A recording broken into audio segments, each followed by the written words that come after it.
بسم اللہ الرحمن الرحیم۔ السلام علیکم، کیسے ہیں آپ سب؟ امید ہے کہ آپ سب ٹھیک ہوں گے، خوش باش ہوں گے، گھروں میں آباد ہوں گے۔ آج کی ہماری جو ویڈیو ہے سر سید احمد خان کا سفر یورپ اور تعلیم کا جائزہ، اس کے بارے میں ہوگی۔ اور میں شکریہ کہنا چاہوں گی محمد خورشید کو، جنہوں نے اپنی اسائنمنٹ ہمیں سینڈ کی تاکہ ان کے کالج کے جو اسٹوڈنٹس ہیں ان کے لیے ہیلپ ہو سکے، بعد میں آنے والے جو اسٹوڈنٹس ہیں یا اور اسٹوڈنٹس جو اس سے فائدہ اٹھا سکیں۔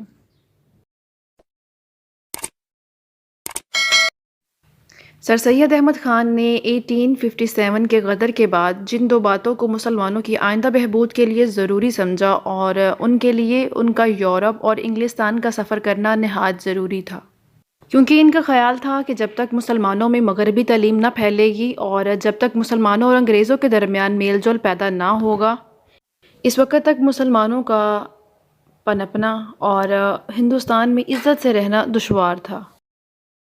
سر سید احمد خان کہتے ہیں کہ میری یہ خواہش ہے کہ میں ہندوستان جا کر اپنے ہم وطنوں کے لیے ایک نظریہ قائم کروں۔ مجھے یقین ہے کہ مجھ کو صرف اس سفر سے فائدہ نہیں ہوگا، اور امید ہے کہ اپنے سفر کے نتیجوں سے میں دوسروں کو بھی آگاہ کروں گا اور ان کو فائدہ پہنچاؤں گا، اور اس طرح جو عمدہ باتیں میں نے سیکھی ہیں ان کو بھی سکھاؤں گا اور ان کو بھی اپنی پیروی کی ترغیب دوں گا۔ سید مہدی اپنی تحریر میں لکھتے ہیں کہ جب سر سید احمد خان نے یورپ جانے کو ارادہ کیا تو ان کو بہت سی مالی مشکلات آئیں۔ اگر کوئی اور شخص ہوتا تو وہ نہ جا پاتا، اور انہوں نے اپنے کتب خانے کو بیچا اور کوٹھی کو رہن سہن رکھا، اور اس سفر کی تیاری کے لیے انہوں نے بار بار ان سے کہا کہ میرا مقصد پورا نہیں ہو سکتا جب تک کہ میں بذات خود طرز تعلیم سے واقفیت حاصل نہ کر لوں۔ اور سفر یورپ کے بارے میں انہوں نے سفر نامہ جو تھا تحریر بند کیا، تو اس میں انہوں نے مفصل بیان کیا کہ کن چیزوں کی ضرورت پڑ سکتی ہے اس سفر کے دوران۔ یہ سفر نامہ کافی دلچسپ تھا، اور جب اس کے کچھ حصے ہندوستان میں شائع ہوئے تو مسلمانوں کی طرف سے اعتراضات کی بوچھاڑ ہو گئی، اور انہوں نے ناراض ہو کر اس سفر نامے کو لکھنا بند کر دیا تھا۔ اور مگر پھر بھی زمانہ جو تھا وہ باآواز تھا اور کہہ رہا تھا کہ ابتدائی عشق ہے روتا ہے کیا، آگے آگے دیکھ ہوتا ہے کیا۔ سر سید احمد خان کو مسئلہ تعلیم میں ابتدا ہی سے دلچسپی تھی۔ انہوں نے محسوس کیا کہ اس وقت تک قوم کی کسی قسم کی اصلاح ممکن نہیں ہے جب تک جہالت کو دور نہ کیا جائے، اور وہ خود علوم مشرقی کے ماہر تھے اور مشرقی طرز تعلیم سے متعلق مکمل معلومات رکھتے تھے، مگر مغربی تعلیم کے متعلق ان کی معلومات بہت محدود تھیں۔ سر سید احمد خان کا سفر یورپ کا ایک بڑا مقصد یہ بھی تھا کہ وہ مشہور مذہب عیسائی مصنف سر ولیم کی کتاب حضرت محمد صلی اللہ علیہ وسلم پر جو لکھی گئی تھی اس کا جواب لکھنا چاہتے تھے۔ ہندوستان میں ایسی کتب لکھنے کے لیے مواد موجود نہ تھا، اور جو موجود بھی تھا وہ کافی نہیں تھا اس کے لیے، چنانچہ لندن جا کر برٹش میوزیم کی لائبریری میں دن بھر رہتے تھے اور سر ولیم کے جواب میں اپنی کتاب کی تالیف و تصنیف میں مشغول رہتے تھے۔ سر سید احمد خان کی انتھک کوششوں کا نتیجہ خطابات احمدیہ کی شکل میں شائع ہوا، اور اس کتاب کی طباعت اور اشاعت کی خاطر سر سید کو عظیم الشان قربانیاں دینی پڑیں۔ انہوں نے اس کے لیے اپنا مال اسباب یہاں تک کہ دلی میں خانہ داری کے ظروف تک فروخت کر ڈالے۔ سر سید احمد خان ہمیشہ کہتے تھے کہ تعلیم حاصل کرو، تعلیم حاصل کرو، تعلیم حاصل کرو۔ انہوں نے یورپ اور برطانیہ کا سفر کیا اور وہاں کے تعلیمی اداروں کو دیکھنے کے بعد ہندوستان میں بھی اس قسم کی درسگاہ شروع کرنے کا ارادہ کیا۔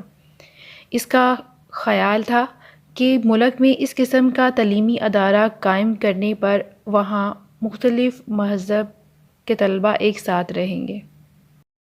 سر سید احمد خان نے اپنے مضمون اپنی مدد آپ میں لکھا ہے کہ خدا ان کی مدد کرتا ہے جو اپنی مدد آپ کرتے ہیں۔ یہ ایک نہایت عمدہ اور آزمودہ قول ہے، اور اس چھوٹے سے فقرے میں انسان کا، قوموں کا، نسلوں کا تجربہ جمع ہے۔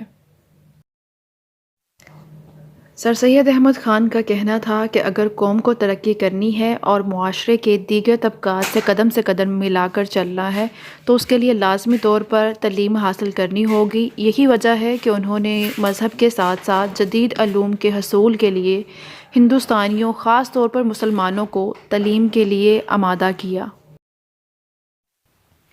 سر سید احمد خان نے لندن سے واپس آ کر انہوں نے ایک رسالہ تہذیب الاخلاق جاری کیا۔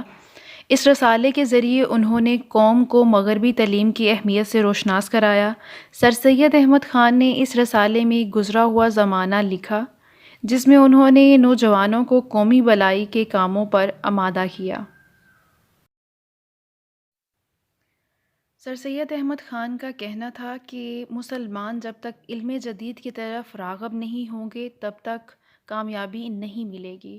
سر سید کے نزدیک مذہب ان اخلاقی اور روحانی قدروں سے پہچانا جاتا ہے جو انسانیت، خدمت خلق، باہمی محبت، احسان و قربانی اور انصاف کو عام کرتی ہیں۔ انہوں نے اپنی پوری زندگی تعلیم کو عام کرنے اور توہم پرستی کو دور کرنے میں صرف کی۔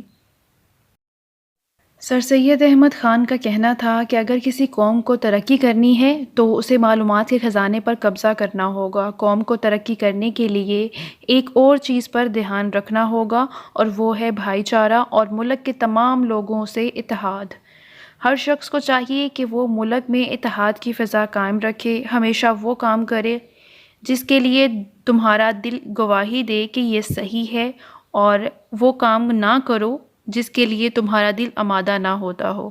ہمیشہ آگے بڑھتے رہو، جدید تعلیم حاصل کرو، لوگوں کے قدم سے قدم ملا کر چلتے رہو اور ملک کی ترقی افراد کے کام کے تئیں دیانتداری اور لوگوں کے تئیں ہمدردی کا مجموعہ ہے۔